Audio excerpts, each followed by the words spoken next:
سلام فضانورد کنجکاو. اگه فکر می‌کنی فضا فقط سیاره به ستاره است، صبر کن تا این 5 تا عجایب رو ببینی. آخرش خیلی عجیبه.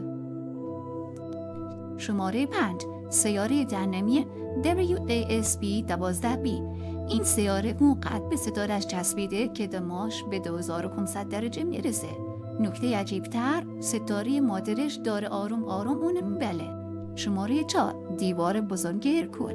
یه ساختار عظیم از کهکشان‌ها با طول 10 میلیارد سال نوری.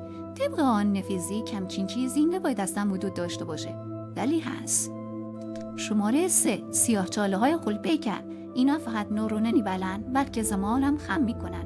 اگه زیادی نزدیک شی به چیزی تبدیل میشی که دانشمندا بهش میگن اسپاگتی شدن. شماره 2 ستاره گارکی. وقتی ستاره میگیره گاهی تبدیل به یه توپ فوق چگان میشه. فقط یه خاشق ازش میلیاردها تن وزن داره. و اما شماره 1 سیاره الماسی کنکوری E55. یه سیاره پر از کربن متراکم که احتمالاً بیشترش از الماسه، یعنی یه دنیا پر ثروت، ولی هنوز قابل دسترس نیست.